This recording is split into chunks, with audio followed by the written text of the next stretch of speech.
नमस्कार। आज हम आपके लिए आपकी डिमांड पर हम आज क्लास 12 का टॉपिक स्टार्ट कर रहे हैं। सॉल्यूशन चैप्टर हम स्टार्ट करने वाले हैं।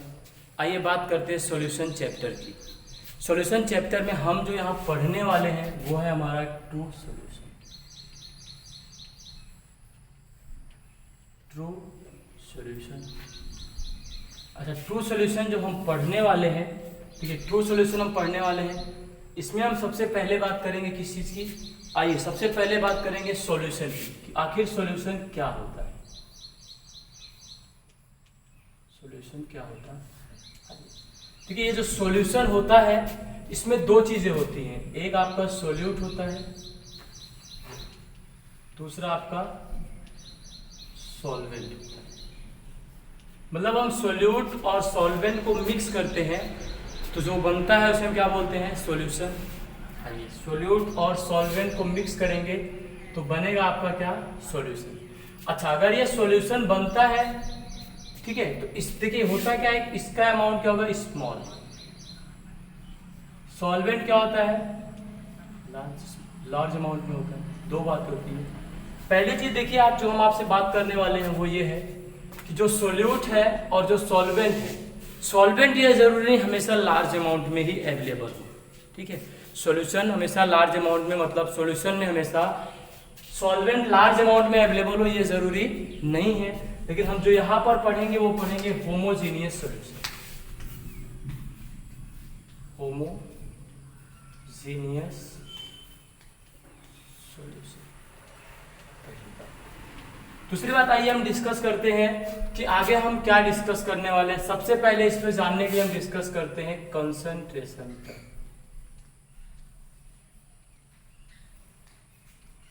कंसंट्रेशन टर्म, चलिए बात करते हैं कंसंट्रेशन टर्म की। ये क्या होता है? ऐसा बोल सकते हैं कि the amount of solute,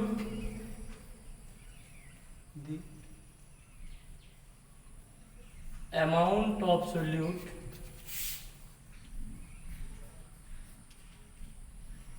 dissolved in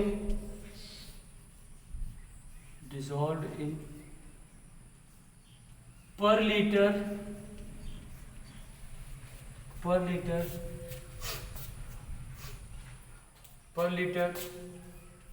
volume of solution, पर लीटर वॉल्यूम ऑफ सॉल्यूशन। इसको क्या बोलते हैं हम? Concentration term.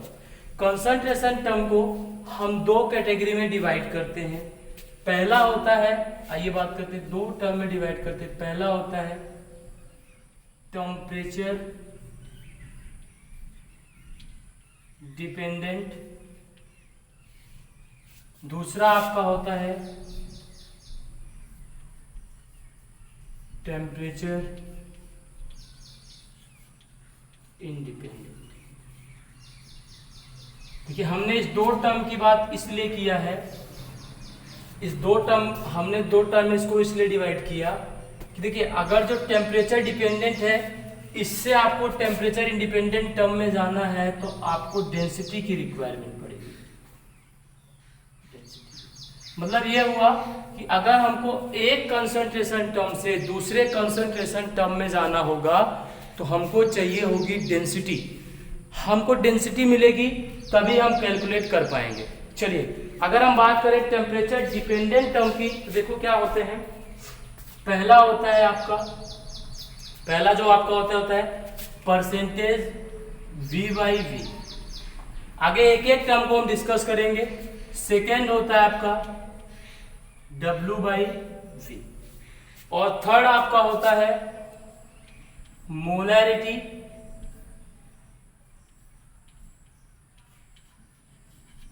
फोर्थ आपका होता है नॉर्मेलिटी।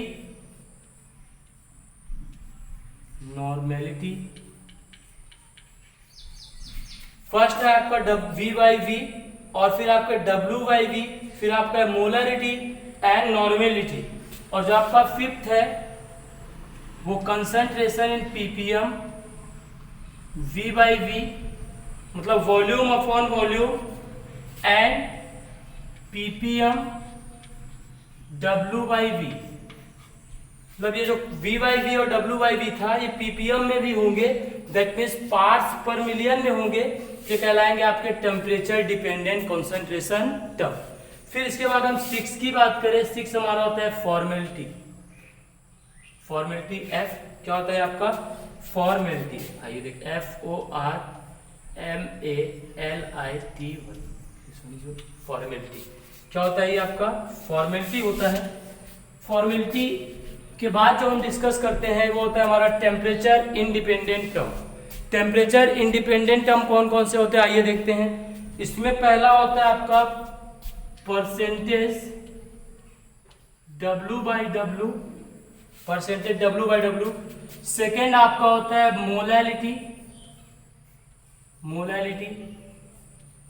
और थर्ड वन आपका क्या होता है? मोलैलिटी के बाद जो आपका थर्ड वन होता है वो होता है, आइए बात करते हैं, मोल फ्रैक्शन। एक एक टर्म को हम डिस्कस करेंगे। थर्ड क्या होता है? Mole fraction. और फोर्थ क्या होता है? ये थर्ड मोल फ्रैक्शन होता है। फोर्थ जो होता है वो होता है ppm W/W। देखिए, टेम्परेचर डिपेंडेंट और टेम्परेचर इंडिपेंडेंट हमने इसलिए डिस्कस कर लिया कि जब भी आपको मोलैलिटी से मोलैलिटी में जाना है तो आपको डेंसिटी की जरूरत पड़ेगी। अगर मान लो आपको मोलैलिटी से मोल फ्रैक्शन जाना है तो बहुत लोग कहते हैं, परेशान हो जाएंगे, अरे सर डेंसिटी नहीं दिया, सर डेंसिटी नहीं। अरे डेंसिटी नहीं दिया तो कोई जरूरत क्या है डेंसिटी की? मतलब क्या जरूरत है डेंसिटी की? क्योंकि जब हम टेम्परेचर इस कॉलम में रहेंगे तो जो दिया रहेगा उससे यहाँ पे हम इजिली आ सकते हैं, इसमें रहेंगे इससे यहाँ पे हम इजिली आ सकते हैं। लेकिन अगर ये दिया है यहां जाना है तो आपको डेंसिटी की जरूरत पड़ेगी। चलिए, अगर हम एक एक कंसंट्रेशन टर्म को डिस्कस करें, पहला है परसेंटेज V/V और परसेंटेज W/V। पहला कंसंट्रेशन टर्म है। आइए बात करते थे परसेंटेज ऑफ W/V, मतलब क्या हुआ?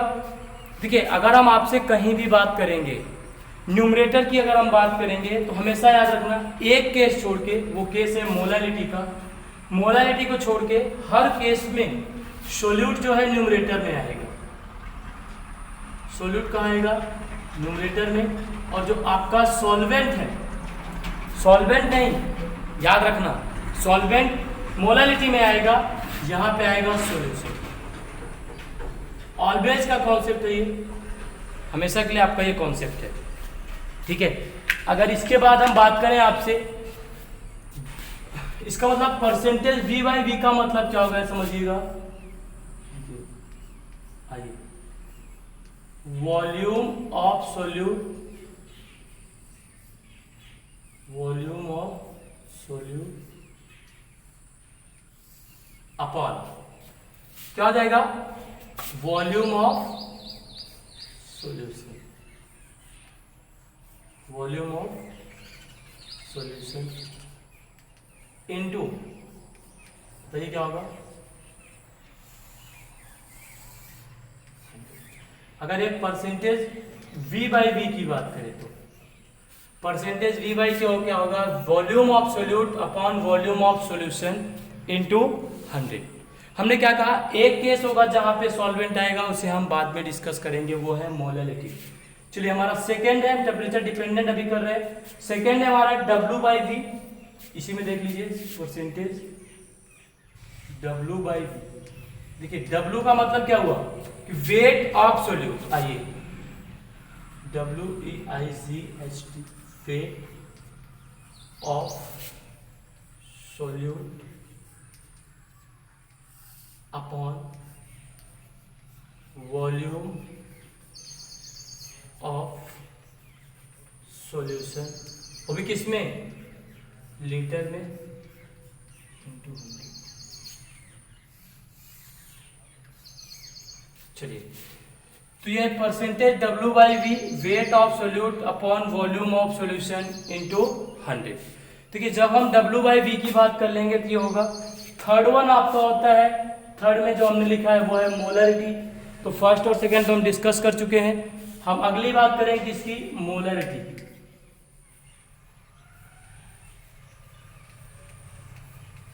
मोलरिटी।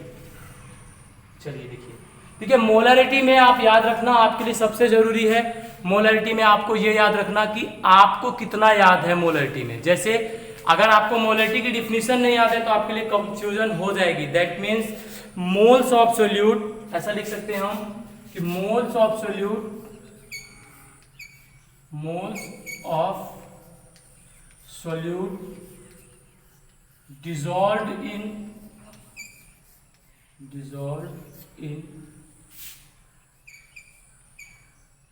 per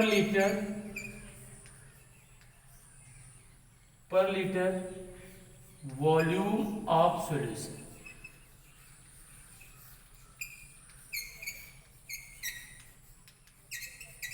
पर लीटर वॉल्यूम ऑफ सॉल्यूशन मतलब moles of solute dissolved in per litre volume of solution. आइए देखते हैं क्या कहना चाहते हैं, तो इरेज कर देते हैं।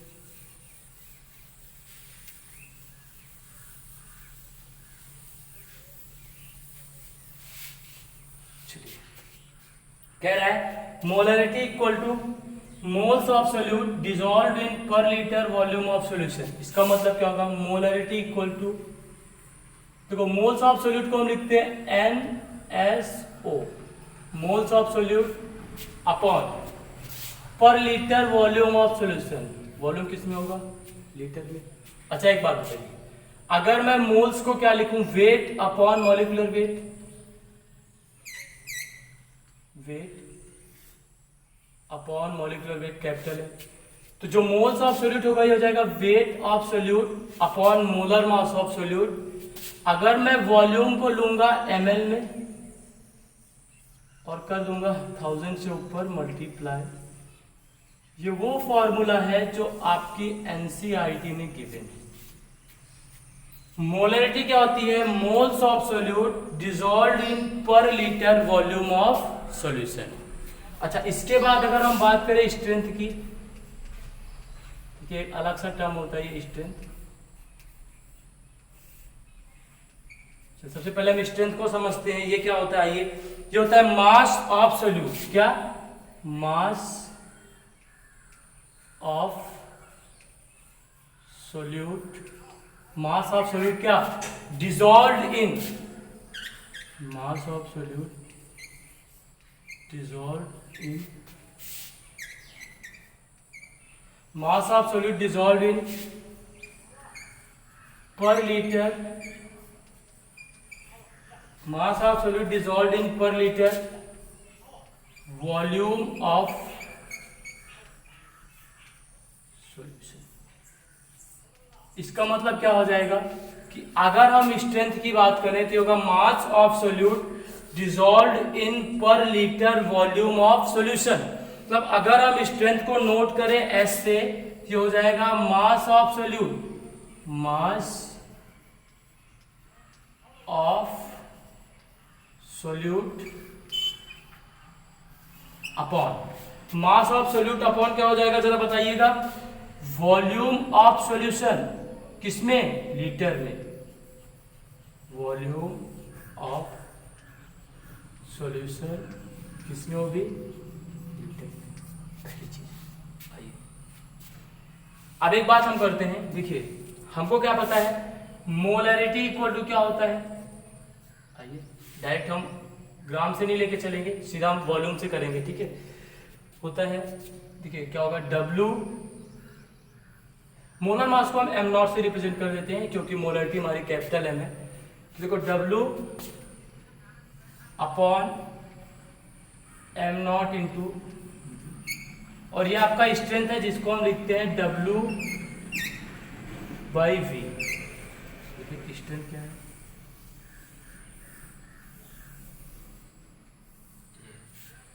ये होता है। चलिए इसका मतलब ये हुआ कि अगर हम मोलरिटी में देखें W बाई m0 क्या है, सॉरी W बाई V क्या है, W बाई V क्या है, W बाई V स्ट्रेंथ है, क्या है, स्ट्रेंथ है। तो मोलरिटी ये क्या हो जाएगा, S upon m, S upon m0 हो जाएगा। इसका मतलब स्ट्रेंथ इक्वल टू हो जाएगा m into M naught. Strength equal to क्या हो जाएगा, S equal to m into M naught. Important formula है, स्ट्रेंथ इक्वल टू होता है मोलरिटी इंटू मोलर मास। अगर आपको स्ट्रेंथ कैलकुलेट करना है, इस बात को याद रखना होगा, strength will be equal to molarity into molar mass. ठीक है, आज हम यहीं तक करते हैं। आज हमने स्टार्ट कर दिया है, कल से हम इस चैप्टर को आगे फर्दर अगले कंसंट्रेशन टर्म से कंटिन्यू करेंगे। और तब तक के लिए आप अगर 12th में है, आपको जेडबल मेंस या फिर इनऑर्गेनिक को अच्छे से समझना है तो केमिकल बॉन्डिंग और पीरियोडिक टेबल जरूर देखिए, जो आपको आज की वीडियो लेक्चर के डिस्क्रिप्शन बॉक्स में लिंक आपको मिल जाएगी, या फिर आप चैनल पर जाइए देखिए, क्योंकि इंपॉर्टेंट है वो एग्जाम के लिए। और बहुत जल्द हम इसी चैप्टर को कल से हम फिर कंटिन्यू करेंगे, इसी के आगे हम इसको कंटिन्यू करेंगे और उधर हम पैरेलल जैसे बताए चलते रहेंगे। धन्यवाद तब तक के लिए। ठीक।